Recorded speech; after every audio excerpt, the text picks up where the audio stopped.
अल्हम्दुलिल्लाह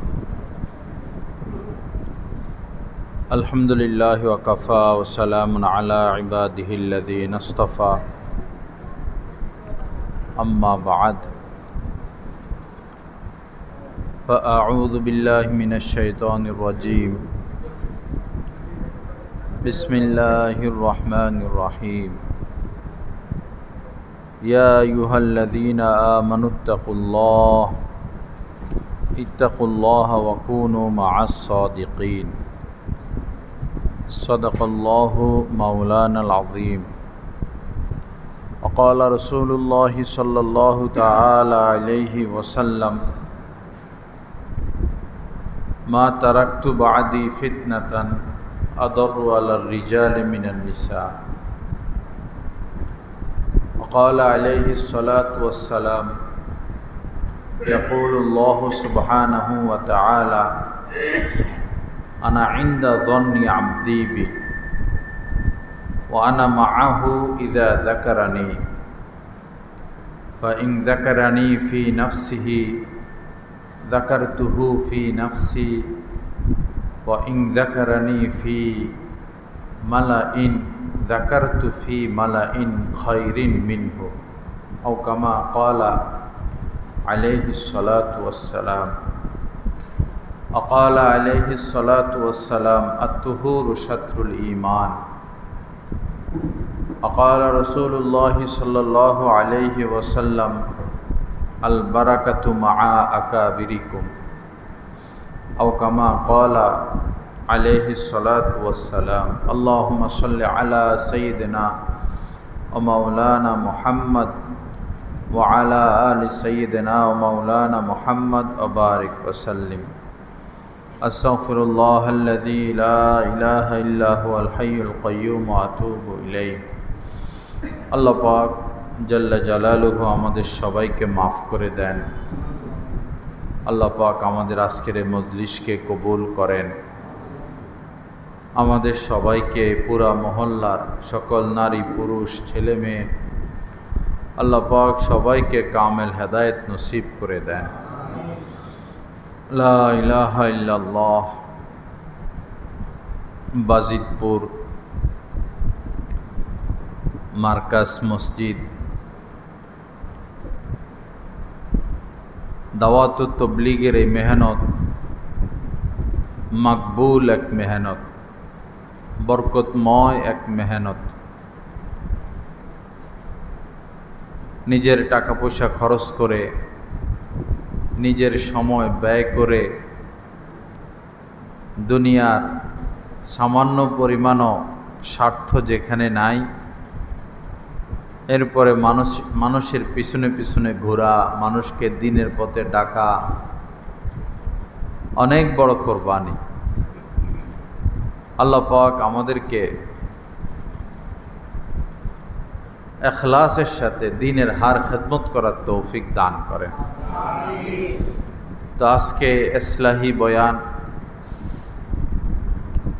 ইসলাহ মানে হলো সংশোধন।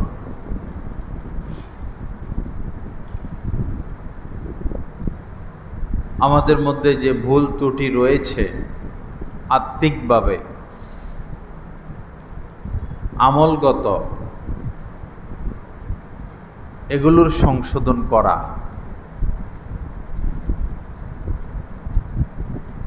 হাদিসে পাকের মধ্যে হুজুর পাক সাল্লাল্লাহু আলাইহি সাল্লাম বলেছেন, আত-তুহুরু শাত্রুল ঈমান। পবিত্রতা ঈমানের অর্ধেক। অনেক ভারী একটি কথা, অনেক গুরুত্বপূর্ণ, অনেক ওজনী। আত-তুহুরু শাত্রুল ঈমান। পবিত্রতা ঈমানের অর্ধেক। তো পবিত্রতা দুই প্রকার, বাহ্যিক পবিত্রতা, অভ্যন্তরীণ পবিত্রতা। বাহ্যিক পবিত্রতা জামা কাপড় পবিত্র রাখা, শরীর পবিত্র রাখা, পরিবেশ পবিত্র রাখা, হাত পা শরীর পোশাক আশাক ঘর বাড়ি আরেকটা হলো অভ্যন্তরীণ পবিত্রতা, যেমন অন্তর আত্মাকে পবিত্র রাখা, অন্তরকে পবিত্র রাখা, জবানকে পবিত্র রাখা, চোখকে পবিত্র রাখা, চিন্তা শক্তিকে পবিত্র রাখা, ওটা হচ্ছে আসল।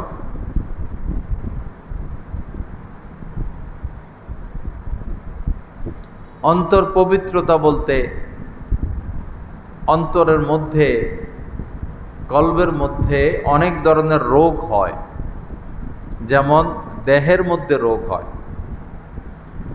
দেহের মধ্যেও রোগ হয়, অন্তরের মধ্যেও রোগ হয়। কোরআনে কারিমে আল্লাহ পাক 10 বার একথা বলেছেন, ফি কুলুবিহিম মারাদুন। বিভিন্ন প্রসঙ্গে কথা এসেছে যে তাদের অন্তরে রোগ আছে। অন্তরের রোগের কথা কোরআন দ্বারা প্রমাণিত। এবং হাদিসে পাকের মধ্যে নবীজি বলেছেন, আলা ইন্না ফিল জাসাদিলা মুজগা, শুনো তোমাদের দেহের মধ্যে একটি গোশতের টুকরা আছে, ইদা সলাহাত সলাহাল জাসাদু কুল্লু, যখন ওই গোশতের টুকরাটা ঠিক থাকবে তোমার সকল কাজকর্ম ঠিক থাকবে। ওয়া ইদা ফাসাদাত ফাসাদাল জাসাদু কুল্লু, আর যখন ওই গোশতের টুকরাটা নষ্ট হয়ে যাবে, সব নষ্ট হয়ে যাবে, সব বরবাদ হয়ে যাবে, সব জায়গায় প্যাঁচ লাগবে, গ্যাঞ্জাম লাগবে, জটিলতা সৃষ্টি হবে। নবীজি বলেন, আলা ওয়াহিয়াল কলব, শোনো সেই গোশতের টুকরার নাম হচ্ছে অন্তর, হৃদয়, হার্ট, কলব। তাহলে কোরআন দ্বারাও প্রমাণিত হলো অন্তরে রোগের সৃষ্টি হয়, হাদিস দ্বারাও প্রমাণিত হলো অন্তরে রোগের সৃষ্টি হয়। দেহে কিছু রোগ আছে স্বাভাবিক রোগ, সর্দি লাগলো, কাশি লাগলো, চুলকানি হইল, জ্বর আসলো। আর দেহের কিছু রোগ আছে মারাত্মক রোগ, এইডস হয়ে গেল, ডেঙ্গু হয়ে গেল, করোনা হয়ে গেল, ক্যান্সার হয়ে গেল।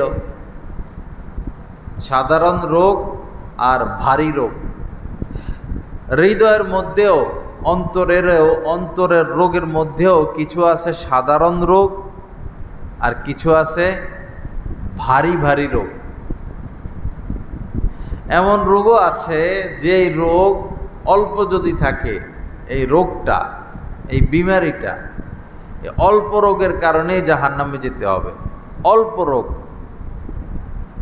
যেমন নবীজি বলেছেন, লা ইয়াদখুলুল জান্নাতা মান কানা ফি কলবিহি মিসকালু যাররাতিন মিন কিবরিন, যার অন্তরে অণু পরিমাণ অহংকার থাকবে। অণু, এটা তো খালি চোখে দেখা যায় না। অণু পরিমাণ অহংকার, অহংকার মানেই নিজেকে বড় মনে করা, অন্যকে ছোট মনে করা, নিজেকে ভালো মনে করা, অন্যকে খারাপ মনে করা, নিজেকে পবিত্র মনে করা, অন্যকে অপবিত্র মনে করা, অহংকার। নিজেকে নামাজি মনে করা, অন্যকে বেনামাজি মনে করা। এই অহংকার যার অন্তরে সামান্য পরিমাণ থাকবে, নবীজি বলেন যে সে জান্নাতে প্রবেশ করবে না। অন্তরের বড় রোগের মধ্যে এটা একটা মারাত্মক রোগ, ধ্বংসাত্মক রোগ। এই রোগটা কি মনে হয় আমাদের আছে কি না? আছে। এই রোগটা আমাদের আছে। এখন দেখুন রোগের চিকিৎসা। আপনার শরীরে যদি রোগ হয়, জ্বর হলো, কাশ হলো, চিকিৎসা করানো সুন্নাত। চিকিৎসা না করালে গুনাহ হবে না। আর অন্তরের রোগের চিকিৎসা করানো ফরজে আইন। পার্থক্য বুঝতে হবে। দেহের রোগের চিকিৎসা করানো সুন্নত, মুস্তাহাব, আর অন্তরের রোগের চিকিৎসা করানো ফরজে আইন। দেহের রোগে মারা গেলে কিছু কিছু রোগ এমন আছে, দেহের রোগ মারা গেলে আপনি ফ্রি জান্নাত পেয়ে যাবেন, ফ্রি বিনা হিসাবে জান্নাত। যেমন হাদিসে আসছে, পেটের রোগে কেউ মারা গেল, বিনা হিসাবে জান্নাত। আর অন্তরের রোগটা এত মারাত্মক, সামান্য রোগ নিয়ে মারা গেলেও আপনাকে জাহান্নামে যেতে হবে। তো এখন বলুন তো, দেহের রোগের ব্যাপারে আমাদের গুরুত্ব বেশি দেওয়া দরকার না অন্তরের রোগের ব্যাপারে আমাদের বেশি গুরুত্ব দেওয়া দরকার? কিন্তু সেই দিকে কি আমাদের কোনো খবর আছে? খবর নাই, কোনো খবর নাই। আমরা সবাই বিপদে আছি, আমরা বিপদগ্রস্ত। বড় বিপদ আমাদের চোখে পড়ে না, ছোট বিপদ নিয়ে আমরা ব্যস্ত হয়ে গেছি। লা ইলাহা ইল্লাল্লাহ। আল্লাহ পাক আমাদেরকে মাফ করে দেন, আল্লাহ পাক সহি বুঝ দান করেন। এটা কি বাহিরের? ভিতরে আওয়াজ হচ্ছে তো, বোঝা যায় না। এটা দিলে আবার ওইখানে যায় টক্কর লাগবে তো হুজুর, এটা হেঁটে মারামারি লাগে। এটা থাক, কথা বোঝা যায়, কথা বোঝা যায় তো। লা ইলাহা ইল্লাল্লাহ। আল্লাহ পাক আমাদেরকে মাফ করে দেন, আল্লাহ পাক সহি বুঝ দান করেন। এখন অন্তরের রোগটা বুঝে আসছে তো, এটার গুরুত্ব কম না বেশি? এটার চিকিৎসা জরুরি নাকি অজরুরি? জরুরি, ফরজে আইন, ফরজে আইন। দেহের রোগের চিকিৎসার জন্য যেমন ডাক্তারের শরণাপন্ন হতে হয়, অন্তরের রোগের চিকিৎসার জন্য ডাক্তারের শরণাপন্ন হতে হয়। দেহের রোগের চিকিৎসা করে আমাদের MBBS ডাক্তারগণ, আর অন্তরের রোগের চিকিৎসা করেন আল্লাহওয়ালাগণ। এই হচ্ছে পার্থক্য। তারাও ওষুধ দেয়, এরাও ওষুধ দেয়, ওষুধ সেবন করতে হয়।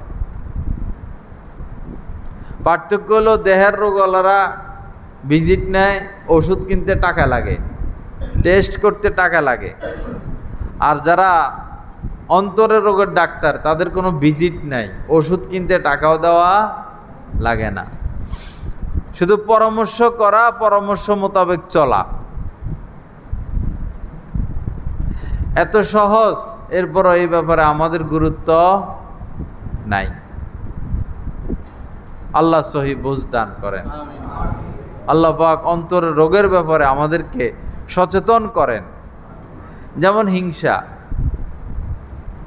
নবীজি বলেছেন, ইয়াকুমুল হাসাদ ফা ইন্নাল হাসাদা ইয়াকুলুল হাসানাত কামা তাকুলুন নারুল হাতব। অবশ্যই তোমরা হিংসা থেকে বেঁচে থাকো, অবশ্যই তোমরা হিংসা থেকে বেঁচে থাকো। কেননা আগুন শুকনা লাকড়ি বা শুকনা জিনিসকে যেভাবে জ্বালিয়ে ছাই করে দেয়, অস্তিত্বহীন করে দেয়, হিংসা মানুষের নেক আমলকে এভাবে শেষ করে দেয়। হিংসা, হিংসা কি? অন্যের ভালো আমার কাছে ভালো লাগে না, অন্যের কল্যাণ, অন্যের এই মানে সুনাম, সুখ্যাতি, সম্পদ, এগুলো আমি সহ্য করতে পারি না। জলে, ভিতরে জলে। যেমন কেউ এসে আপনার কাছে বলল যে অমুক বাড়ির হাজী আব্দুর রহমান সাহেব অনেক ভালো মানুষ, দান সৎকা করে, আচার আচরণ ভালো, লেনদেন ভালো, জান্নাতি মানুষ, কেউ আপনার কাছে বলতেছে। এখন আপনার কাছে এটা শুনতে ভালো লাগে না, জলে। আরে আমার প্রশংসা করতে পারলো না, আমার বাপের প্রশংসা করলো না, আমার ভাইয়ের প্রশংসা করলো না, কোথায় আব্দুর রহমানের আয়সা প্রশংসা করে, ভিতরে জ্বলতেছে। কেউ এসে বলল যে দেখছো অমুকের ছেলেটা 5 ওয়াক্ত নামাজ পড়ে, কি সুন্দরে মানুষকে সালাম দেয়, আচার আচরণ এত সুন্দর। আপনারও ছেলে আছে, আপনার ছেলের ব্যাপারে কিছু বলে না, এখন আপনার ভিতরে জ্বলে। বোঝা গেল অন্তরে কি আছে? হিংসা আছে। আপনিও একটা ব্যবসা প্রতিষ্ঠান খুলছেন, আরেকজনও একটা ব্যবসা প্রতিষ্ঠান খুলছে। এখন তার ব্যবসা প্রতিষ্ঠান ভালো চলে, মাসে 10,000 20,000 টাকা আসে। আপনার ব্যবসা প্রতিষ্ঠানে তালা লাগার অবস্থা, আসলেও 500 1000। এখন আপনার ভিতরে তার যে ব্যবসা ভালো হচ্ছে, আপনি এতে খুশি না আপনার কষ্ট লাগতেছে, আপনার জ্বলতেছে? যদি আপনার জ্বলে এবং আপনি তার অকল্যাণ কামনা করেন যে দোকানে কাস্টমার না আসুক, দোকানে আগুন লাগুক, তুফানে ভাঙ্গে ফেলুক, আপনি যদি অকল্যাণ কামনা করেন, তাহলে বুঝবেন আপনার ভিতরে কি আছে? হিংসা আছে। এখন এই সমস্যাগুলো আমাদের হয় কি না? হয়। আপনার ছেলেকেও স্কুলে ভর্তি করাইছেন, আপনার বন্ধুর ছেলেও স্কুলে ভর্তি হইল, বন্ধুর ছেলে A+, আর আপনার ছেলে ফেল। এখন আপনার ভিতরে আপনি খুশি হইলেন না জ্বলতেছে? যদি জ্বলে, বুঝবেন যে আমার অন্তরটা পরিষ্কার না, হিংসা আছে। এই জন্য নবীজি বলেছেন, আত-তুহুরু শাত্রুল ঈমান, পবিত্রতা ঈমানের কি অর্ধেক। অন্তরকে পবিত্র করতে হবে, অন্তরকে পরিচ্ছন্ন করতে হবে। সেই অন্তরের আয়না দিয়ে আল্লাহ পাকের নূর দেখা যাবে যদি অন্তর পরিষ্কার হয়। এই অন্তর যদি পরিষ্কার হয়, তাহলে এই অন্তরে আল্লাহ পাক জালওয়া ফরমা হবেন, আসন গ্রহণ করবেন। এখন হিংসা থেকে বাঁচবো কিভাবে? আপনার এই ভিজিটও দেওয়া লাগবে না, টেস্টও করা লাগবে না, রক্ত দেওয়া লাগবে না, টাকা পয়সাও খরচ করা লাগবে না। ফ্রি, আল্লাহওয়ালারা ফ্রি চিকিৎসা দেয়। বেশি ফ্রি হওয়ার কারণে কেউ আর চিকিৎসা নেয় না। 15 দিনে হিংসা ভালো হয়ে যাবে, 15 দিন 20 দিন। কাজ করতে হবে একটা, সেটা হইল যেমন আপনার দোকানে কাস্টমার কম, তার দোকানে কাস্টমার বেশি। আপনি আল্লাহর কাছে দোয়া করবেন, আল্লাহ তার দোকানে কাস্টমার আরো বাড়াইয়া দেন। ব্যথাটা লাগলো কিনা আরো বেশি করে? দোয়া আসে না। নিজের শত্রুর সাথে ফ্যামিলিগত দুশ্মনী, রাজনৈতিক দুশ্মনী, বংশীয় দুশ্মনী, যারা দুশ্মন পক্ষ, তাদের প্রতি দোয়া আসে না। এটাই তো আমার ভিতরে সমস্যা,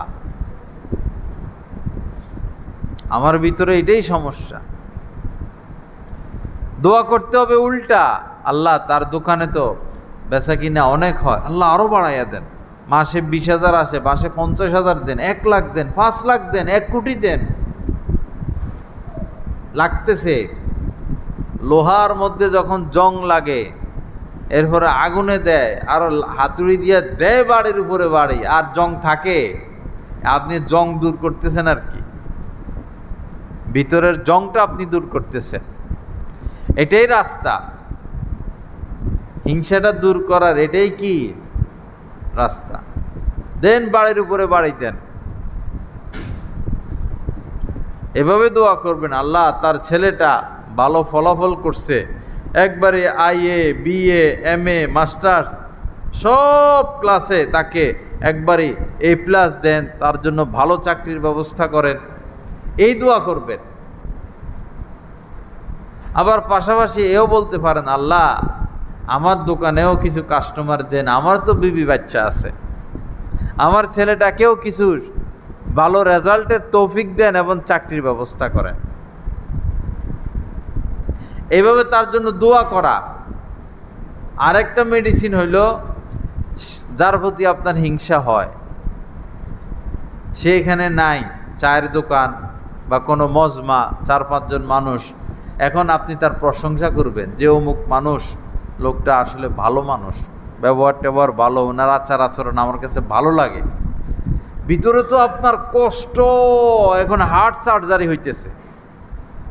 তার প্রশংসা করা, যাকে আপনি দেখতে পারেন না তার প্রশংসা করা, এটা বড় কঠিন। সারা রাত তাহাজ্জুদ পড়া সম্ভব সোজা, 100 বার হজ করা সোজা, 100 বার ওমরা করা সোজা, এশরাক সোজা, আওয়াবিন সোজা, ফজরের পরে ইয়াসিন তেলাওয়াত সোজা, কিন্তু যাকে আমি দেখতে পারি না তার জন্য দোয়া করা এত সোজা না।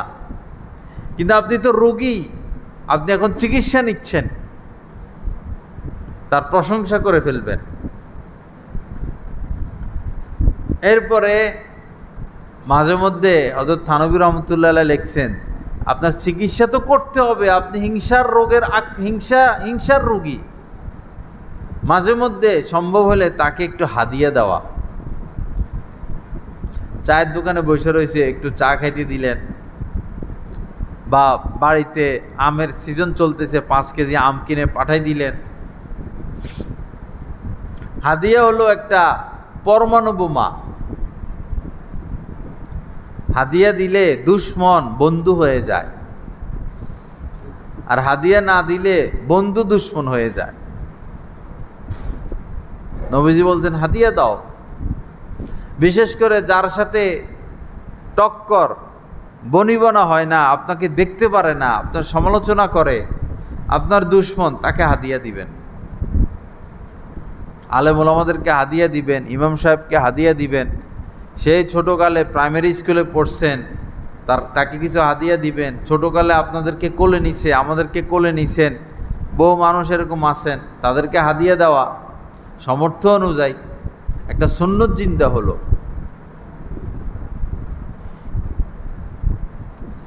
তো যার সাথে হিংসা চলতেছে তাকে কিছু হাদিয়া দেওয়া। কয়টা কথা হইল যে তার জন্য দোয়া করা, তার প্রশংসা করা, তাকে কিছু হাদিয়া দেওয়া, বাস। 15 দিন, এই 15 দিনের মধ্যে দেখবেন তার প্রতি এখন মায়া লাগে, মহব্বত লাগে, হিংসা দূর হয়ে গেছে। আল্লাহ আমাদেরকে তৌফিক দান করেন। এই হিংসা রোগ সহ আত্মার সমস্ত রোগ বিমারি থেকে আমাদেরকে বাঁচার তৌফিক দান করেন। আত্মার কঠিন একটা রোগ হচ্ছে যে আমরা ভালো ধারণা রাখতে পারি না মানুষের প্রতি, পুরান ধারণাটা ধরে রাখি, আর কাহারও কল্যাণ আমরা কামনা করতে পারি না, কারো ভালো কামনা করতে পারি না, অন্তরে প্যাঁচ। আর দিন ও আর নাসিহা, নবীজি বলেছেন সঠিক দিন, পূর্ণ দিন হচ্ছে অন্যের হিতাকাঙ্ক্ষী হওয়া, তার কল্যাণকামী হওয়া, মুসলমান ভাইয়ের, আল্লাহ আল্লাহ রাসূলের, মুসলমান ভাই বোনের কল্যাণকামী হওয়া। কিন্তু আমরা আছি শুধু ধাক্কা ধাক্কি নিয়া। আবার আমরা চাই আমাদের প্রতিপক্ষ ধ্বংস হয়ে যাক, বরবাদ হয়ে যাক। আল্লাহ পাক অন্তরের খবর রাখেন, জানেন। বিদাতিস সুদূর, অন্তরের পূর্ণ খবর তিনি জানেন। ইয়ালামু খাইনাতাল আয়ুনি ওয়া মা তুখফিস সুদূর, তোমরা অন্তরে কি গোপন রাখো না রাখো সব আল্লাহ পাক জানেন। আল্লাহর সাথে কোনো কিছু লুকানো যাবে না। আমার অন্তরটা পরিষ্কার না অপরিষ্কার আল্লাহ পাকের সামনে স্পষ্ট। আমি আল্লাহর কতটুকু সান্নিধ্য পাবো, নৈকট্য পাবো, আল্লাহকে কতটুকু পাবো আপন করে, এটা অন্তরের উপর নির্ভরশীল। অন্তরটাকে পরিষ্কার করা, পরিষ্কার রাখা। আল্লাহ পাক সহি বুঝ দান করেন, আল্লাহ পাক হেদায়েত দান করেন। যেমন ধরুন আগে আওয়ামী লীগ বিএনপির উদাহরণ দিতাম, এখন ওইটা অফ রাখি। এখন মনে করেন ওহাবি সুন্নি আছে না এই দেশে, মনে আছে কি না? বৈরবে মারাত্মক। এক পক্ষ আর এক পক্ষের সাথে আত্মীয়তা পর্যন্ত করে না, আত্মীয়তা পর্যন্ত করে না, এমন কঠিন হালাত। বুলে টুলে হয়ে গেলে পরে ভেঙে ফেলায়। বলে আত্মীয়তা করে ফেলাইছে, খবর নাই, বস ভেঙে ফেলায়। তো মনে করেন ওহাবি সুন্নি, এখন আপনি মনে করেন আপনি ওহাবি, উনি সুন্নি। আপনি আপনার অন্তরের দিকে তাকান, ওই সুন্নি বেচারা সে যেই হোক না কেন, সে মুসলমান তো, আল্লাহকে তো মানে, রাসূলকে তো মানে, সে তো আর কাফের না। আপনিও কাফের না, সেও কাফের না, সে তো মুসলমান, আপনিও মুসলমান। আপনি আপনার অন্তরের দিকে তাকায় দেখুন, তার প্রতি আপনার কামনা বাসনা স্বচ্ছ কিনা, আপনি তার কল্যাণ চান কিনা, তার ভালো চান কিনা, তার উন্নতি চান কিনা, নাকি আপনি তার ক্ষতি চান। আবার সে আপনার উন্নতি চায় কিনা, কল্যাণ চায় কিনা, উপকার চায় কিনা। যদি আপনিও তার কল্যাণ চান, সেও আপনার কল্যাণ চায়, তাহলে আপনিও দ্বীনের উপর আছেন, সেও পূর্ণ দ্বীনের উপরে আছে। আর যদি মুসলমান ভাইয়ের প্রতি সুধারণা না থাকে, কল্যাণ কামিতা না থাকে, কল্যাণ না চাই, তো মনে রাখবেন, হাজার সেজদা দিব, এখনো আমার মধ্যে দিন আসে নাই, পূর্ণ দিন। অন্তরের কঠিন রোগ এটা, হিতাকাঙ্ক্ষী হওয়া। লা ইলাহা ইল্লাল্লাহ। আল্লাহ পাক আমাদেরকে তৌফিক দান করেন। নবীজি বলেছেন, লা তাবাগাজু, তোমরা মুসলমানেরা পরস্পর দুশ্মনী রাখো না। একজন আরেকজনের সাথে দুশ্মনী রেখো না। আমাদের মধ্যে দুশ্মনী আছে কি না? রাজনৈতিক ইস্যু ছাড়াও ধর্মীয় এই মত পার্থক্যের কারণে অনেক আমরা দুশ্মন বানায় রাখছি। তবলিগ, কওমি মাদ্রাসা, আলিয়া মাদ্রাসা, ওয়াহাবি, সুন্নি, আট্রসি, মাইজবান্দারি, অজাহাতি, এতাহাতি, পরস্পর বন্ধুত্ব না দুশ্মনী? দুশ্মনী। কেন দুশ্মনী রাখবো? আমি জড়াইয়া ধরবো তাকে, আমি তার বিপদে তার পাশে দাঁড়াবো, তার খেদমত করব।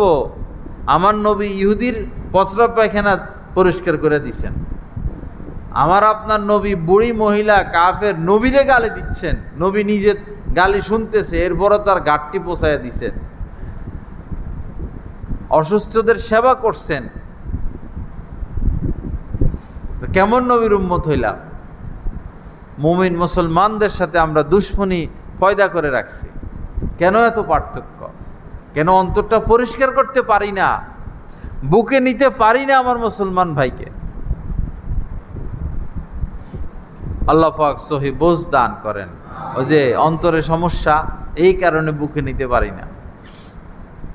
আমার শায়েখ দামাত বারাকাতুমের কাছে একজন শাফি মাযহাবের লোক বায়াত। আমরা তো সবাই হানাফি মাযহাবের, শাফি মাযহাবের একজন আলেম হযরতের কাছে বায়াত। তো আমরা দেখছি এবং সবাই দেখেও, সে যে শাফি মাযহাবের, এই কারণে হযরত তাকে অন্যদের থেকে ডবল ভালোবাসে।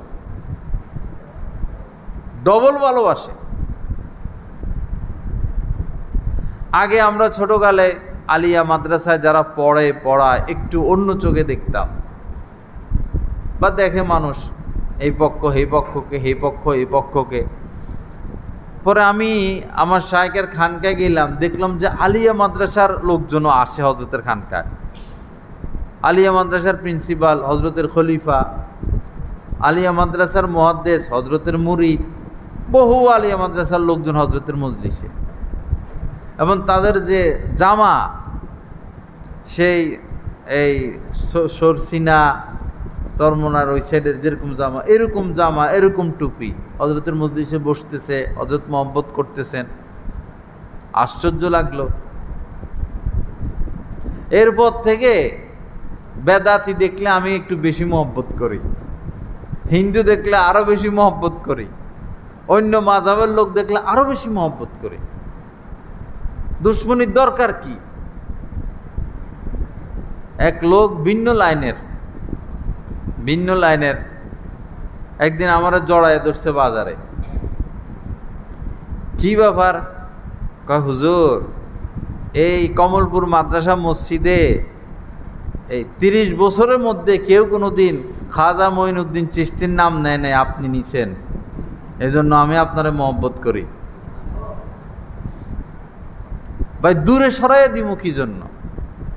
আমাদের গাছতলা ঘাটের হিন্দু যারা, তাদের কাছে আমার কথা জিজ্ঞেস করবেন, তারা আমার কত মহব্বত করে।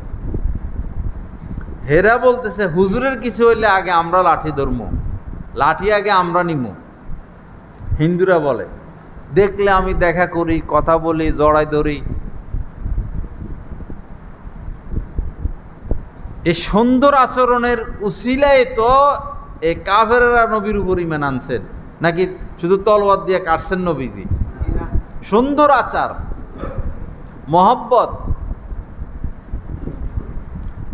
যে সময় সরকার পরিবর্তন হয়, মূর্তি ভাঙার একটা মূর্তি না, মানে হিন্দুদের এই কি মন্দির ভাঙার একটা হিড়িক, আমাদের এই ভৈরবের যেটা বড় মন্দির ভৈরব বাজারে, এখানে আমাদের তবলিগের সাথীরা, আমাদের কমলপুরের ছাত্ররা, সাধারণ নামাজি মানুষ, চরমনার পীর সাহেবের মুরিদেরা, আরো হক্কানি যারা আছেন, যাইয়া মন্দির পাহারা দিয়ে রাখছে। হিন্দুরা কয় হুজুর ছাত্ররা যায় যায় মন্দির পাহারা দেয়, কয় আমরা এগুলো জানি, এগুলা মুসলমানরা করে না, এগুলা একটা দুশ্মনী সৃষ্টি করার জন্য এগুলো করতেছে। হেরেই বলে কোনো মুসলমান, আমরা মুসলমানদের সাথে থাকি, মুসলমানরা আমাদের মন্দির ভাঙবে না। লা ইকরাহা ফিদ্দীন। গাছতলা ঘাটে এক হিন্দু লোক পরে আমি জানি না, আমাগো বাসাওয়ালি ইয়া বানাবে আর কি, চুড়ি, মোটা চুড়ি। এক মহিলার মাধ্যমে মহিলা যায় অর্ডার দিছে, তো ওই হিন্দু স্বর্ণকার সে বলল এটা কার জন্য? পরে বলছে যে এটা হুজুরের স্ত্রীর জন্য। কি কন, হুজুরের স্ত্রীর? পরে সে তার কাছে যে স্বর্ণ, এই স্বর্ণ দিয়া বানায় নাই, বিবাড়িয়া গিয়া কোথায় অরিজিনাল স্বর্ণ পাওয়া যায়, এই অরিজিনাল স্বর্ণ, আমার সাথে দেখা সাক্ষাৎও নাই, কথাও নাই, শুধু মুহাব্বত। অরিজিনাল স্বর্ণ সে সেখান থেকে এনে স্পেশাল ভাবে লম্বা সময় দিয়া সবচেয়ে সুন্দর করে হাতের দুইটা মোটা এই বালা বানায় দিছে। সে কিসের কারণে? ভালোবাসার কারণে। আপনি ভালোবাসেন, আপনাকে ভালোবাসবে, ভালোবাসাই হচ্ছে আসল। একটা বেনামাজি, মদখোর, গাঁজাখোর, হিরুমসি, জুয়া খেলে, তাকে ভালোবাসা দেন, মহব্বত করেন, ঘৃণা করে তাকে দূরে সরিয়ে না দিয়ে তার সাথে মুসাফা করেন, তাকে দাওয়াত দেন, চা খাওয়ান, তার বিপদে পাশে দাঁড়ান। বেশি দিন লাগবে না সে দিন গ্রহণ করতে। আমার শায়েখ দামাত বারাকাতুমের কাছে শুনছি অনেক আগে, যে সময় উনি মাত্র ওস্তাদ হইছেন, ফারেগের পর বরিশাল থেকে, বাড়ি থেকে বরিশাল আসবেন, বলা হলো বাড়ি, তো রিক্সায় ওই সময় 4-5 ঘন্টা থাকতে হইতো, লম্বা সময় রিক্সা করে আইতো, 4-5 ঘন্টা না, আর একটু কম আর কি। তো হযরত বললেন যে আমি রিক্সায় উঠলাম, তা আমার সাথে আরেক ভদ্রলোক রিক্সায় উঠছে। পরে ওই বেচারার ধূমপানের অভ্যাস, কাছে বসলে তো বোঝা যায় ধূমপান করে। এখন একজন আলেমের সাথে বসা রিক্সায় কেমনি ধূমপান করবে, সে লজ্জা পাইতেছে। এদিকে হযরতও অনুভব করতেছেন যে তার তো একটু পর পর খাইতে হয়। এখন আমার ইজ্জতের দিকে তাকাইয়া সে সিগারেট খায় না, ও সে ছিল হিন্দু ভদ্রলোক। পরে হযরত বললেন যে আপনি স্বাধীন, যদি আপনি মনে করেন ধূমপান করবেন, আমার কোনো অসুবিধা নেই, আপনি ধূমপান করতে পারেন।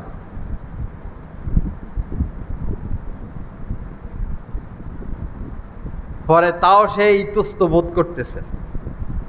পুরো ঘটনা আমার মনে নাই। পরে হয়তো সম্ভবত হযরত বলছেন ঠিক আছে, তাহলে এই রিক্সা থামুক, আমি অপেক্ষা করি, আপনি পাশে যাইয়া কোথায় জরুরত সারাই আসলেন। তো প্রকৃত আলেম যারা, তারা এই মানুষের সাথে এরকম আচরণ করেন। তার একটা অভ্যাস, একদিনে তো সে অভ্যাস পরিবর্তন করতে পারবে না। হযরত থানভী রহমতুল্লাহ আলাইহির খাস খাদেম ছিলেন হযরতে খাজা আজিজুল হাসান মজজুব রহমতুল্লাহ আলাই। উনি ওই সময় ইংরেজ আমলে ডিসি ছিলেন। ডিসি মানুষ হযরত থানভীর খাদেম। তো ভারতে ওই সময় ভারতের জাতীয় কবি ছিল জিগার মুরাদাবাদী, জাতীয় কবি, বড় কবি, কিন্তু সে বোতল খায়।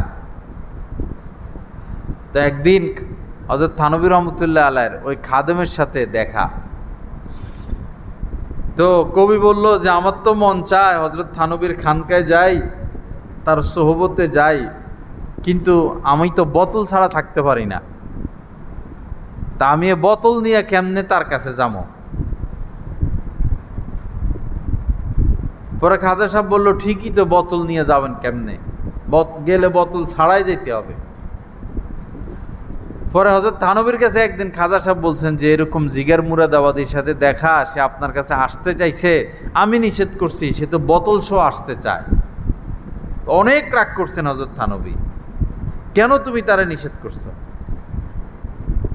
তুমি তাকে কেন নিষেধ করছো? আমি তো তোমাকে অনেক বড় মনে করতাম, তুমি তো দেখি তাসাউফের লাইনে কিছুই শিখলা না, কেন তুমি তারে নিষেধ করলা? তারা আসতে দিলা না কেন?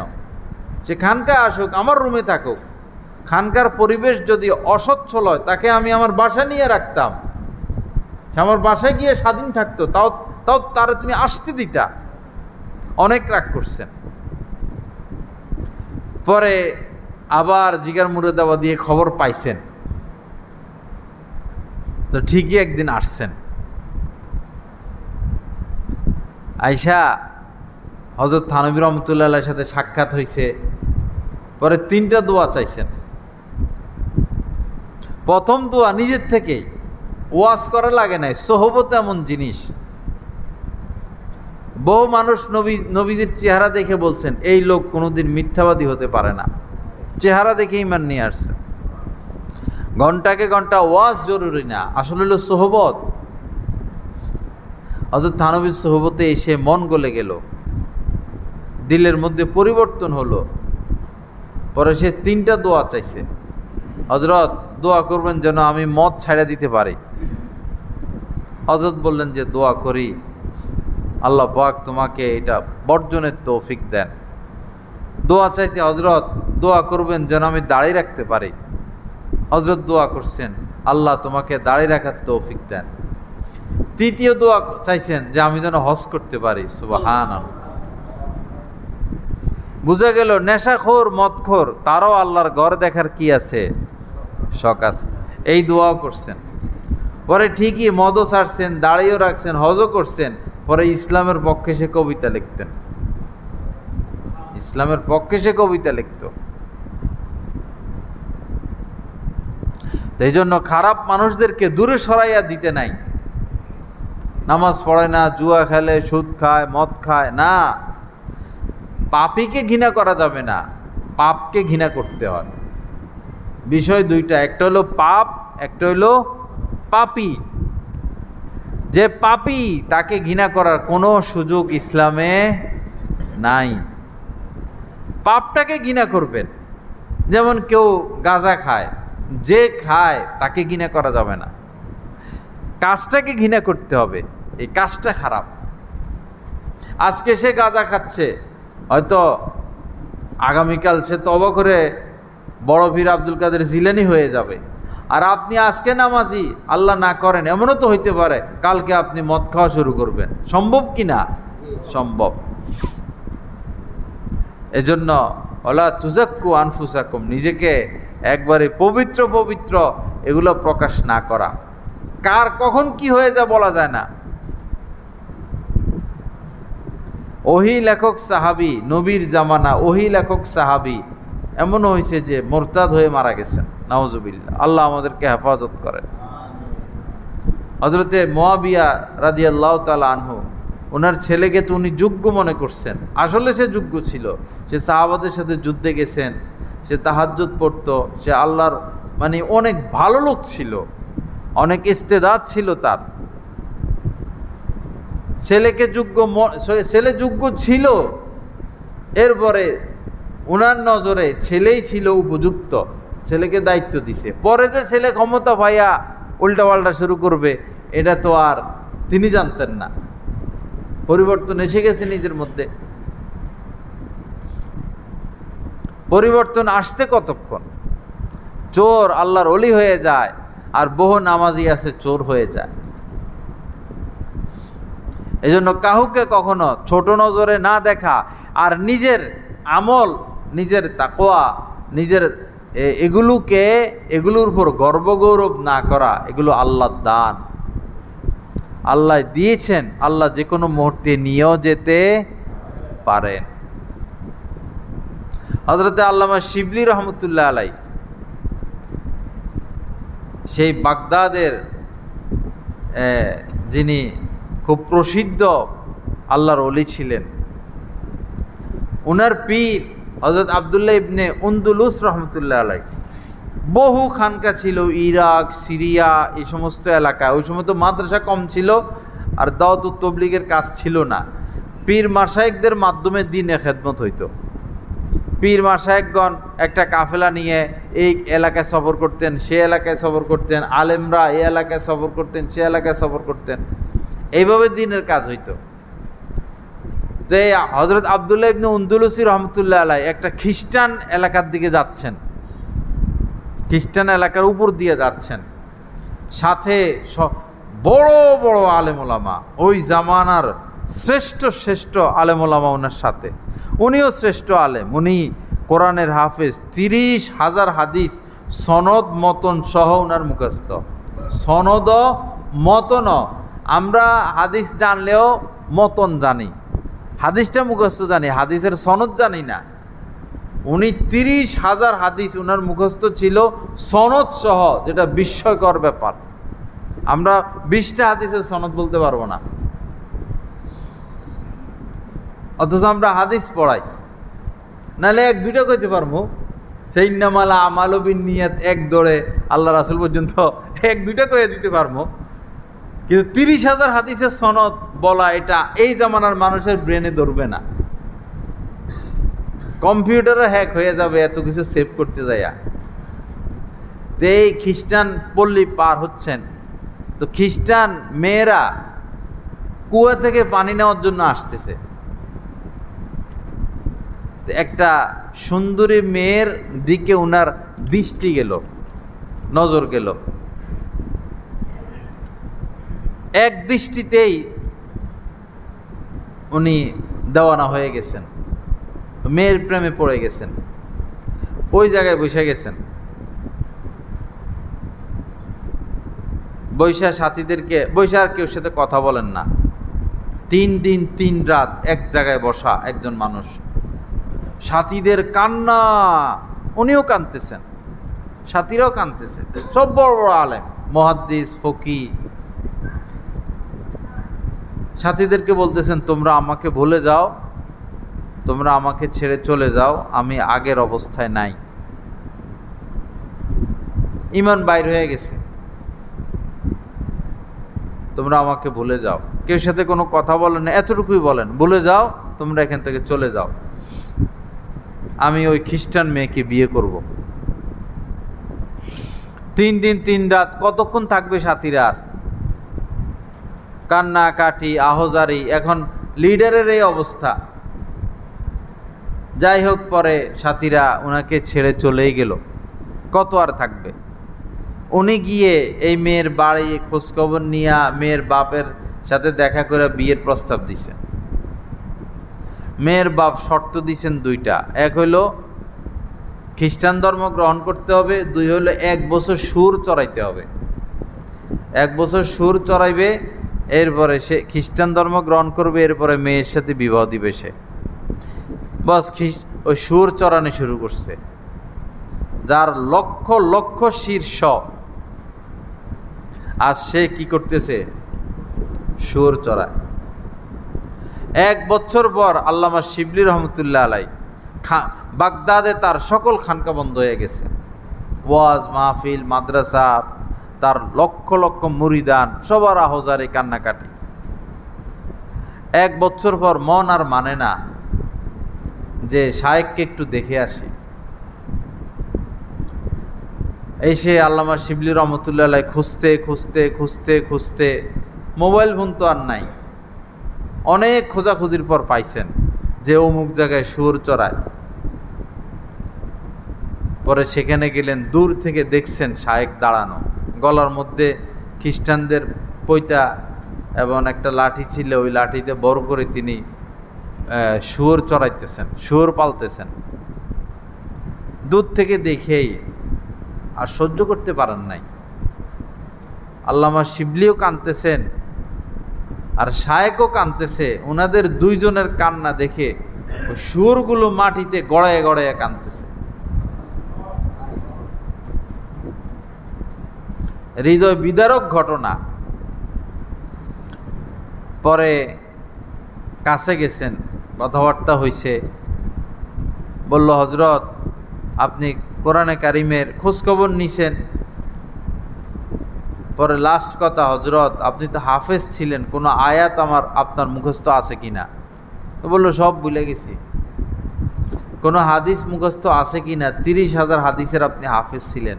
বললো, আমি সব ভুলে গেছি, তবে 2টা মনে আছে। যে অর্থ এরকম যে তোমাদের মধ্যে যে তার দিন পরিবর্তন করে, ফাকতুলুহু, তাকে তোমরা হত্যা করে ফেলো।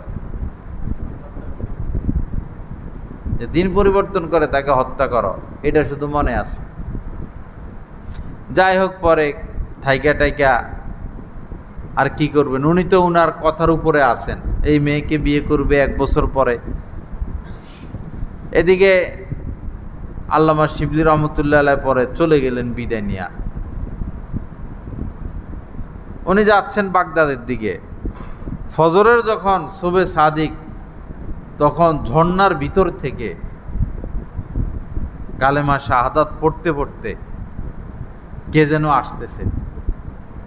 আল্লামা শিবলি রহমতুল্লাহ আলাইহি সেদিকে আগাইলেন, যায় দেখতেছে শায়েখ সেই ঝর্ণার ভিতর থেকে কালেমা শাহাদাত পড়তে পড়তে আসতেছেন। আল্লাহর দয়া হয়েছে। আবার কার কখন ঈমান বের হয়ে যায় বলা মুশকিল। পরে আবার বাগদাদে ফিরে আসছেন,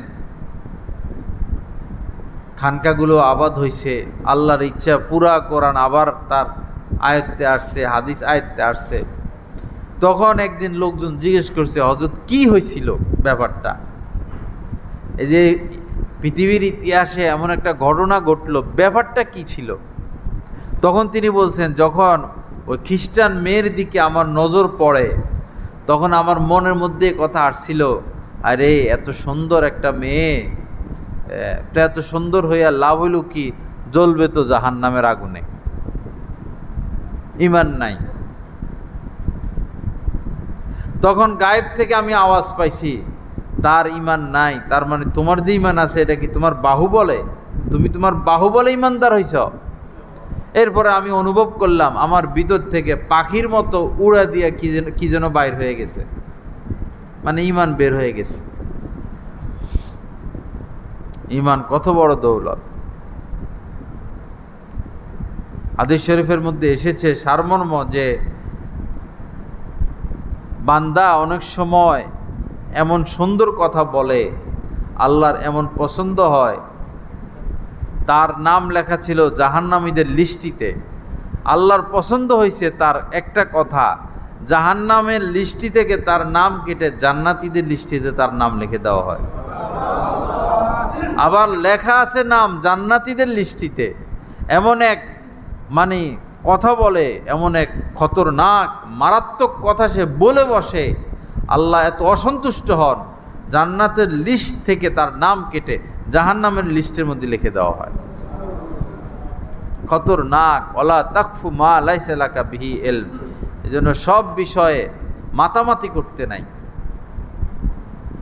যেটা আমি জানি না বস অফ ফাসআলু আহলা যিকরি ইন কুনতুম লা তা'লামুন, যেটা জানি না আলেমদের থেকে জেনে নেওয়া। ভয়ের মধ্যে থাকা, আশার মধ্যে থাকা, ভয় এবং আশার মাঝেই ঈমান। ভয়ের মধ্যে থাকা, না জানি কি হয়ে যায়, না জানি কি হয়ে যায়, ঈমান নিয়ে যেতে পারি কিনা, ঈমান নিয়ে যেতে পারি কিনা। আবার আশার মধ্যে থাকা, ইনশাআল্লাহ আল্লাহ ইনশাআল্লাহ ঈমান নিয়ে যেতে পারবো। আল্লাহ পাক আমাদেরকে তৌফিক দান করেন। আল্লাহ পাক ঈমানের সাথে আমাদেরকে রাখেন, তাকওয়ার উপরে রাখেন। এই জন্য ভাইরা, সাধারণ মানুষদের দিন শিকার সহজ রাস্তা হলো আলেম ওলামার সোহবত। আলেম ওলামার সোহবত। আমরা আমাদের যারা আলেম ওলামা আছেন 15 বছর 20 বছর সেই পিচ্ছি কাল ধরে মাদ্রাসায় পড়ে, একজন সাধারণ মানুষের দ্বারা এটা সম্ভব না। এখন 10 বছর 15 বছর ভর্তি হয়ে পড়ালেখা সম্ভব না, ব্রেনটাও নাই। এখন আমরা যে বয়সের, আপনাদেরকে যদি বলা হয় যে ইয়াসিন সূরাটা মুখস্থ করেন, 1 সপ্তাহ সম্ভব? 1 মাসে সম্ভব? কেউ আছে সারা জীবনে সম্ভব না। কিন্তু আমাদের হেফজখানার বাচ্চারা তো একদিনে এটা শিখে ফেলে, 1 দিন 2 দিন 3 দিনে শিখে ফেলে। বয়সটা এরকম, আমাদের বয়স পার হয়ে গেছে, এখন আর মাদ্রাসায় সম্ভব না পড়া। এখন হলো বস আলেম ওলামার সোহবত। চায় তো খাবো বিকালবেলা, তো ইমাম সাহেবের সাথে বসে চা খাইলাম, একজন আলেমের সাথে বসে চা খাইলাম। আড্ডায় তো দিব, তো একটা মাদ্রাসায় গিয়ে আড্ডা দেই, সময় কাটাই, আলেমদের সোহবতে বসে আড্ডা দেই। গল্প করব, আলেমদের সাথে বসে গল্প করি। হাঁটবো, আলেমদের সাথে হাঁটি, আল্লাহওয়ালাদের সাথে হাঁটি। এই হচ্ছে মানুষের পরিবর্তনের সবচেয়ে বড় রাস্তা। মাওলানা ইলিয়াস সাহেব রহমতুল্লাহ আলাইহি হাজার হাজার বার এই কথা বলে গেছেন। আমার এই দাওয়াতুত তাবলীগের মেহনতের উদ্দেশ্য হচ্ছে সাধারণ মানুষ যেন এলেম কি জিনিস বুঝে এবং আলেম ওলামার কদর করে, আলেম ওলামার সান্নিধ্যে যায়। মাওলানা সাদ সাহেব এই কথাও উনিও হাজার হাজার বার বলেছেন, এখনো বলতেছেন, আলেম ওলামার সোহবত। আপনার গ্রামে এরকম আলেম পান না, পাশের গ্রামে যাবেন, পাশের গ্রামে পান না, পাশের গ্রামে যাবেন, অবশ্যই খুঁজে পাবেন। আল্লাহ পাক আমাদেরকে তৌফিক দান করেন, আল্লাহ পাক সহি বুঝ দান করেন। তো যুবক ছেলেরা মূলত মাহফিল তো মনে আশপাশ কোথাও হওয়ার কথা ছিল, ওই এলাকায় মাইক আছে, ওই এলাকায় যুবকদের উদ্দেশ্যে শুরুতে আমি একটা হাদিস পাঠ করেছিলাম, মা তারাকতু বাদি ফিতনাতান আদারু আলার রিজালি মিনান নিসা। নবীজি বলেন যে আমার পরে পুরুষদের জন্য, যুবকদের জন্য সবচেয়ে ক্ষতির কারণ হবে নারীগণ, মহিলাগণ, মেয়েরা। পুরুষদের জন্য সবচেয়ে ক্ষতির কারণ হবে কে? মহিলারা। দেখুন, গন্ধম, আমরা তো জান্নাতে ছিলাম, আমাদের আব্বা আম্মা গন্ধম হযরত আদম আলাইহিস সালাম খান নাই, আগে কে খাইছেন? আম্মা জানে খাইছেন। খাইয়া ওনারে তশকিল করছেন, তশকিল করে খাওয়াইছেন। গ্যাঞ্জামটা প্রথমে কোথায় লাগছে দেখেন। এরপরে দুনিয়াতে আসার পর 350 বছর কান্নাকাটি, আহজারি, রোনাজারির পর দোনোজনের সাক্ষাৎ হইল আরাফায়। এরপরে তাদের সংসার শুরু হইল, ছেলে সন্তান। ওই সময় দুইজন হইতো, একটা ছেলে একটা মেয়ে, যেমন কবুতরের হয়, একটা ছেলে একটা মেয়ে এরকম। তো এদের বিয়ে শাদী হয়ে যেত। পরে পরে বাড়ার পরে তখন বিয়ে শাদীর নিয়ম ছিল, মনে করেন 23 সালে 2টা ছেলে 2টা মেয়ে, একটা ছেলে একটা মেয়ে হয়েছে। আবার 24 সালেও একটা ছেলে একটা মেয়ে হয়েছে। 23 সালে যে ছেলেটা হয়েছে 24 সালের মেয়ের সাথে বিয়ে হইতো, এই সিস্টেম। পরে কাবিলের হাবিল, ওনার 2 সন্তান, কাবিল হাবিল। কাবিলের ভাগ্যে যে মেয়েটা, এটা কাবিলের পছন্দ হয় না, হাবিলেরটা তার পছন্দ হয়। হাবিলেরটা সুন্দর, সিস্টেম মোতাবেক যে যেটা পাইছে। এখন কাবিল এটা মানে না। তখন আদম আলাইহিস সালাম বলছেন, তাহলে কোরবানি করো, কোরবানি দাও, যার কোরবানি আল্লাহ কবুল করবেন সে ওই মেয়েকে বিয়ে করবে।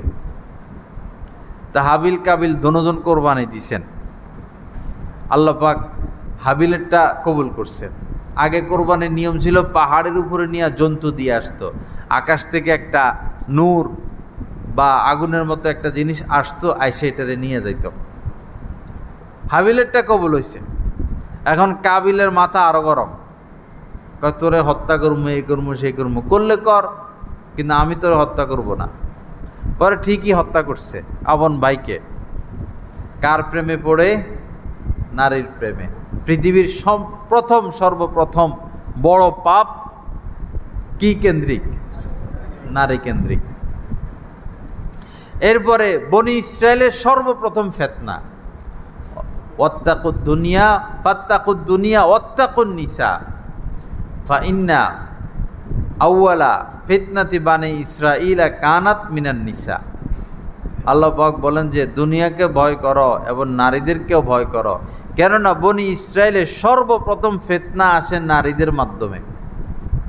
মুসা আলাইহিস সালাম বাহিনী নিয়া, সৈনিক নিয়া একটা মূর্তি পূজক এলাকায় আসছেন। তো মূর্তি পূজক এরা, লম্বা কাহিনী, আমি এত লম্বা কাহিনী বলবো না। তারা কি করছে? মুসা আলাইহিস সালামের সাথে তো যুদ্ধ করে পারবে না নবী। তারা বালআম ইবনে বাউরার বুদ্ধি নিয়া তাদের সুন্দরী মেয়েদেরকে উলঙ্গ অর্ধুলঙ্গ করে মুসা আলাইহিস সালামের সৈনিকদের ভিতরে ঢুকাই দিছে। এটা হেটা বিক্রি করে, এখানে যায় সেখানে যায়। আর মেয়েদেরকে বলে দিছে, তোমাদের সাথে কেউ যদি গুনার কাজ করতে চায় বাধা দিবা না।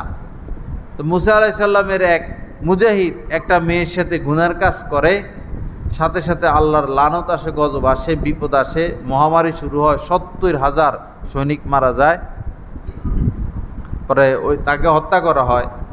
তো এই কথার দিকে ইঙ্গিত যে বনি ইসরায়েলের সর্বপ্রথম ফিতনা এই নারীদের মাধ্যমে আসছে।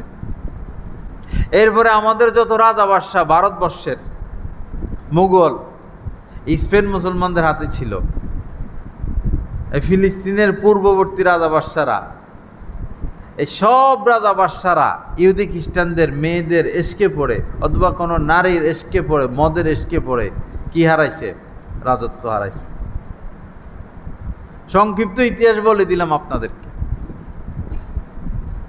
এজন্য নবীজি বলছেন, দুনিয়াকে ভয় করো, নারী জাতিকে ভয় করো।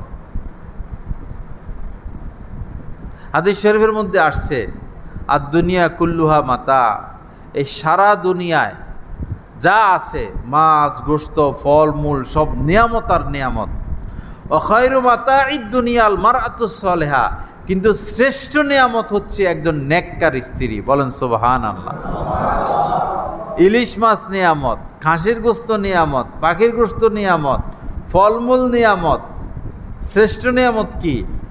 নেককার স্ত্রী। নেককার স্ত্রী নিয়ামত, শ্রেষ্ঠ নিয়ামত। কিন্তু বেঁচে থাকতে হবে, নারীদের থেকে বেঁচে থাকতে হবে বলতে খালতো বোনের থেকে বেঁচে থাকতে হবে, মামতো বোনের থেকে বেঁচে থাকতে হবে, ভাবির থেকে বেঁচে থাকতে হবে, নায়িকা গায়িকার থেকে বেঁচে থাকতে হবে, পর নারীর থেকে বেঁচে থাকতে হবে, পর নারীকে সাপের থেকেও বেশি ভয় করতে হবে। আল্লাহ সহি বুঝ দান করেন। আল্লাহ পাক আমাদের যুবকদেরকে হেফাজত করেন। বেশিরভাগ যুবক মোবাইলে খারাপ জিনিস দেখতে দেখতে দেখতে দেখতে, যুবক তো শেষই, এখন প্রাইমারি লেভেলের পোলাপাইনও শেষ। এই ৬-৭ বছরের পোলাপাইনও খারাপ জিনিস দেখে মোবাইল। মাদ্রাসায় পড়ে, ২০ পারা হয়ে গেছে, ২২ পারা, ২৫ পারা হয়ে গেছে, হঠাৎ করে মোবাইল পায়, শেষ, ডিসমিস। নিজেরা সতর্ক হব, আমাদের সন্তানদেরকে সতর্ক রাখবো। যুবক ছেলেরা মোবাইল থেকে বেঁচে থাকো, মেয়েদের সঙ্গ থেকে বেঁচে থাকো, নেশা থেকে বেঁচে থাকো। নেশা শুরু করবা, দুনিয়াও শেষ, আখেরাতও শেষ। মেয়েদের সাথে অবৈধ সম্পর্ক রাখবা, মান সম্মান আর ধরে রাখতে পারবা না। সন্ত্রাসীদের সাথে যোগ দিবা, বা জুয়া খেলবা, শেষ, দুনিয়াও পাইবা না, আখেরাতও পাইবা না। যারা মদ খায় এদের একটা কুকুরের যতটুকু সম্মান একটা মদখোরের অতটুকু সম্মানও নাই।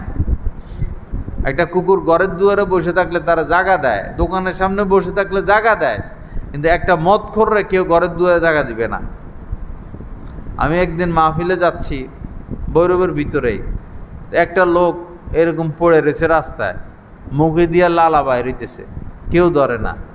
আমার কাছে খুব খারাপ লাগলো, একটা মানুষ এভাবে পড়ে রইল, কেউ ধরে না, খবর নেয় না, কী ব্যাপার? খবর টবর নিলাম, পরে বলল যে এই লোক এই এলাকারই, বোতল টতল খাইয়া অনেক সময় জায়গায় জায়গায় এরকম পড়ে থাকে, কেউ তারে দেখে না, ধরে না, কত ধরবে? প্রায় দিনই এরকম করে। এরা স্ত্রী বিক্রি করে দেয়, এরা সন্তান বিক্রি করে দেয়, আখের গর্বিটা বিক্রি করে দেয়। আল্লাহ পাক আমাদেরকে মাফ করেন, আল্লাহ পাক গুনাহ মুক্ত করেন। আমার ভাইরা, কোনো আল্লাহওয়ালার সোহবতি আপনার জীবনে পরিবর্তন আসবে। কোনো আল্লাহওয়ালার সোহবতে উঠা বসা করেন, আসা যাওয়া করেন, বয়ান শুনেন, মজলিসে বসেন, পরিবর্তন আসবেই আসবে। লোহার মধ্যে যত জং লাগুক, লোহাকে আগুনের সংস্পর্শে নিলে জং আর থাকে না। স্বর্ণের মধ্যে যত জং লাগুক, ময়লা লাগুক, স্বর্ণকে আগুনের কাছে নিলে আর ওই ময়লা স্বর্ণের মধ্যে থাকে না। যত গরমই লাগুক, এসির সোহবতে গেলে আর গরম থাকে না। তদ্রূপ আপনি যত খারাপ পর্যায়ের পাপী হন না কেন, কোনো আল্লাহওয়ালার সান্নিধ্য পাইলে, সোহবত পাইলে, দোয়া পাইলে, ইনশাআল্লাহ শতভাগ আপনার মধ্যে পরিবর্তন আসবেই আসবে, নিশ্চিতভাবে পরিবর্তন আসবে।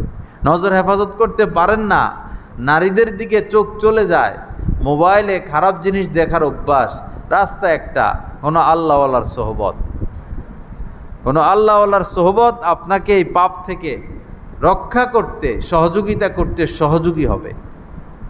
আল্লাহ পাক আমাদেরকে মাফ করে দেন। এই মাহফিলকে আল্লাহ পাক কবুল করেন, যারা আয়োজন করেছেন সবাইকে আল্লাহ পাক কবুল করেন।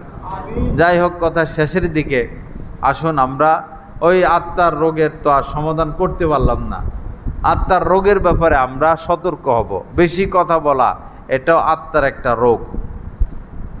বেশি কথা বলা, শুধু পুডুর পুডুর পুডুর পুডুর পুডুর পুডুর, কিছু মানুষ আছে কথা না বলে থাকতে পারে না, এত কথা না।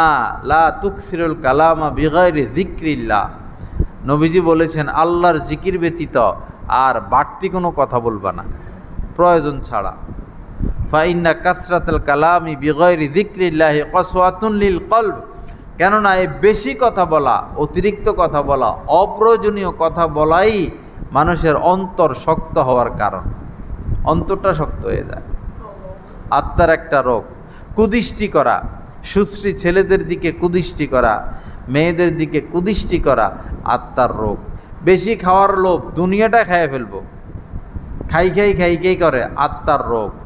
রাগ, কথা কথায় রাইগে যায়, সেইটা যায়, গরম হয়ে যায়, আত্মার রোগ।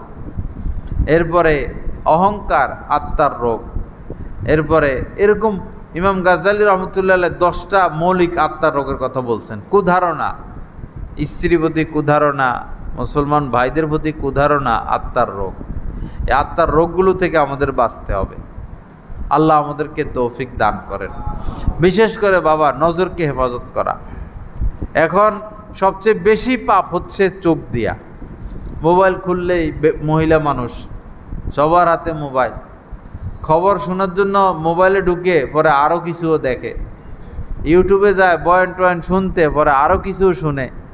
সবাই, জোয়ান বৃদ্ধ, পোলাপাইন, নারী পুরুষ, আমরা বন্দী হয়ে গেছি মোবাইলের হাতে, মোবাইলের হাতে বন্দী হয়ে গেছি। আপনি যত বড় বুজুর্গ হন, যদি ফেসবুক চালান নিজেকে বাঁচাইতে পারবেন না, সম্ভব না। পানিতে ডুব দিলে যেমন গায়ে পানি লাগবে, জামা ভিজবে, শরীর ভিজবে, নেটের জগতে ঢুকলেও আপনি এরকম নাপাকির মধ্যে ঢুকে যাবেন। এরকম মজলিসে বসে দিনের কথা শুনলে দিলে লাগে, আসর হয়। মোবাইল থেকে বয়ান শুনলে আর কতটুকু দিলে লাগে? বাকি ঘরে আছেন, অবসর আছেন, গুনাহ হবে না, নিজেকে বাঁচাইতে পারবেন, তাহলে মোবাইল থেকে বয়ান শুনলেন, ভালো কথা। টেলিগ্রাম চ্যানেল আছে, ওই টেলিগ্রাম চ্যানেলে আল্লাহওয়ালাদের বয়ান পাওয়া যায়, অডিও বয়ান, ভিডিও না শোনা। কারণ ছবি তোলা হারাম, গুনাহে কবিরা, লানতের কাজ। যারা কন্টাকি মৌলবীদের বয়ান না শোনা, যারা ছবি তোলাকে জায়েজ মনে করে তাদের বয়ান না শোনা, আল্লাহওয়ালাদের বয়ান শোনা, যারা আল্লাহর জন্য দ্বীনের কাজ করেন। আল্লাহ পাক জাল্লা জালালু আমাদেরকে মাফ করে দেন। যুবক যারা আছো বাবা, আল্লাহর রাস্তে নেশার দিকে যাইও না। ইমাম সাহেব আছেন, এলাকায় আলেম আছেন, তাদেরকে বন্ধু বানাও, আলেম ওলামাকে বন্ধু বানাও। এই বাজিতপুরে দাওরা হাদিস মাদ্রাসা সম্ভবত 2টা আছে না, আরও অনেক মাদ্রাসা আছে, মুহাদ্দিসগণ আছেন, মুফতি সাহেবগণ আছেন। যাকে তোমার ভালো লাগে তার সোহবতে আসা যাওয়া করো, যোগাযোগ করো, নিজের অবস্থাটা খুলে বলো, আলেমদের কাছে আসো, আলেমদের থেকে দূরে যাইও না বাবা। যাকে ভালো লাগে তার সাথে উঠা বসা করো। যে সিগারেট খায়, যে জুয়া খেলে, যে মিথ্যা কথা বলে, যে নারীদের পিছনে ঘুরে, যে দুর্নীতি করে, তাদের সংস্পর্শে যেও না। ওয়ালা তুসাহিবিল্লা মুমিনা, নবীজি বলেছেন মুমিন ব্যতীত কাউকে বন্ধু বানাবা না। ওয়ালা ইয়াকুল তোয়ামাকা ইল্লা তাকিয়ুন, মুত্তাকি ব্যতীত কাউকে তোমার খানাও খাওয়াইবা না। চা খাওয়াইবা, এটা মুত্তাকি কিনা দেখে লও, কঠিন ব্যাপার। আল্লাহ পাক আমাদেরকে মাফ করে দেন। যুবকদের চিকিৎসা একটা, তোমরা আলেমদেরকে বন্ধু বানাও, ইমাম সাহেবের সাথে থাকো, মুয়াজ্জিন সাহেবের সাথে থাকো, মুফতি সাহেবের সাথে থাকো, মুহাদ্দিস সাহেবের সাথে থাকো। সাধারণ মানুষ নিজেদের মধ্যে পরিবর্তন আনতে হলে আলেম ওলামাদের সোহবত। হ্যাঁ, তাদের মধ্যে কিছু ত্রুটি আছে, বা ত্রুটি নাই এমন কে আছে? ত্রুটি আমাদের সবার মধ্যে আছে। ত্রুটিটা আছে, কিছু আছে মুস্তাহাব পর্যায়ের, কিছু আছে মাকরু পর্যায়ের, কিছু আছে তারতম্য তো আছে। অনেকে আছে সামান্য সামান্য ব্যাপারে আলেমদের থেকে দূরে সরে থাকে, সামান্য ব্যাপারে। যেমন যে এই তুমি ইমাম সাহেবের সাথে, ইমাম সাহেবের বয়ান শোনো না, ইমাম সাহেবের কাছে যাও না, ব্যাপার কি? ইমাম সাহেব তো একবার এরকম করে মোনাজাত ধরে না। কেমনে ধরে? যে এমনে ধরে। এরকম বহু মানুষ আমি পাইছি যে এমনি মোনাজাত ধরে বা এমনি ধরে। উনি এমনি কেন মোনাজাত ধরে না? উনি নামাজে দাঁড়াইছে, 4 আঙ্গুল ফাঁক রেখে সোজা পা রাখলো না কেন? উদাহরণস্বরূপ। এখন আপনার বুঝতে হবে, এভাবে মোনাজাত ধরা সুন্নত, ঠিক আছে, এভাবে ধরা তো জায়েজ আছে। এভাবে হাত না উঠেলেও তো দোয়া মোনাজাত চলতেছে। পা সোজা করে একদম 4 আঙ্গুল ফাঁক রাখে, এটা সুন্নত, ঠিক আছে। কিন্তু অনেকে পা 4 আঙ্গুলে আনতে পারে না, অনেকে সোজা রাখলেও আবার বাঁকা হয়ে যায়। বাঁকা করে দাঁড়াইলেও তো এটা তো আর ফরজ ছুটলো না, ওয়াজিব ছুটলো না, সুন্নতে মুআক্কাদা ছুটলো না, মুস্তাহাব ছুটলো। সামান্য ব্যাপারে অনেকে আলেমদের ব্যাপারে কুধারণা রেখে দূরে সরে যায়, পরে নিজের ক্ষতি হয়। শয়তান বর্তমানে সবচেয়ে বেশি বাধা দেয় যে আমলে মানুষদেরকে, সেটা হইল আলেমদের কাছে যাইতে দিবে না। শয়তান এখন বর্তমানে সবচেয়ে এই কাজে বেশি বাধা দেয় যে তুই যা করার কর, আলেমদের কাছে যাবি না। এই কুদারণা সেই কুদারণা দিয়া বরবাদ করে দেয়। অথচ আল্লাহ পাক বলছেন কুনু মা'আস সাদিকিন, যারা আমার ওলি, এই আমার ওলিদের সোহবতে তোমরা যাও। আল্লাহ পাক জাল্লা জালালু যা কিছু আলোচনা হলো লম্বা সময়, আল্লাহ আমাদের সবাইকে কথাগুলোর উপর আমলের তৌফিক দান করেন। আল্লাহ পাক আমাদেরকে হেদায়েত দান করেন। 1 কাপ চা খাওয়াইলে আরো আধা ঘন্টা বন্ধ করতে পারতাম। থাক, লা ইলাহা ইল্লাল্লাহ। তো কি করা, কতক্ষণ এসে বয়ান?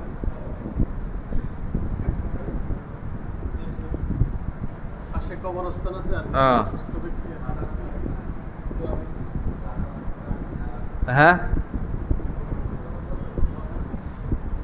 আল্লাহ পাক সকল অসুস্থ মানুষকে সুস্থ করে দেন। অসুস্থ হইলেই প্রথম যেটা কাজ, সদকা। যে কোনো বিপদের খবর পাইছেন, সাথে সাথে সদকা, হয় সদকা দিয়ে দিবেন বা নিয়ত করে ফেলবেন, অসুখ হোক বিপদ হোক। ওই দিন আমি হঠাৎ খবর পাইছি যে আমার ছেলের পাইতেছে না, তো সাথে সাথে সদকার নিয়ত করে ফেলছে। যে কোনো বিপদ কানে আসবে, সদকার নিয়ত করে ফেলবেন। অসুস্থ বাচ্চা, আগে সদকার নিয়ত। সৎকা দিয়ে দিবেন। 10 টাকা দিলেও সৎকা, 10,000 টাকা দিলেও সৎকা। এরপরে সম্ভব হলে 2 রাকাত নামাজ, এরপরে চেষ্টা তদবির, ডাক্তার কবিরাজ, কিন্তু ভরসা কার উপরে? আল্লাহর উপরে।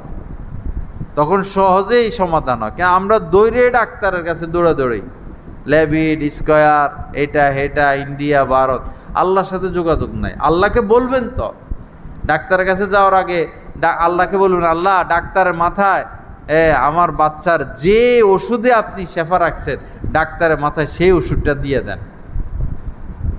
আল্লাহ পেরেশানি থেকে হেফাজত করেন। বড় বিপদ ছোট হয়ে যাবে। আর আল্লাহর সাথে সংযোগ না রাখলে ছোট বিপদ বড় হয়ে যাবে। সংযোগ, যোগাযোগ, সম্পর্ক আল্লাহ পাকের সাথে। হযরত থানভী রহমতুল্লাহ আলাইহি বলেছেন, এই যে আমাদের এত বিপদ মুসলমানদের, এটার কারণ হইল আল্লাহর সাথে আমাদের কাহারও ভালো সম্পর্ক নাই। আল্লাহর সাথে আমাদের সম্পর্ক ভালো নাই, অথচ আল্লাহ পাক বলছেন, অবতাগু ইলাইহিল ওসিলা, আমার সান্নিধ্য তোমরা তালাশ করো, আমার সাথে ভালো সম্পর্ক করো, আমার ওলি হও, আমারে বন্ধু বানাও। আল্লাহ ইন্না আউলিয়া আল্লাহি লা খাউফুন আলাইহিম ওয়ালা হুম ইয়াহজানুন, আমাকে বন্ধু বানাও।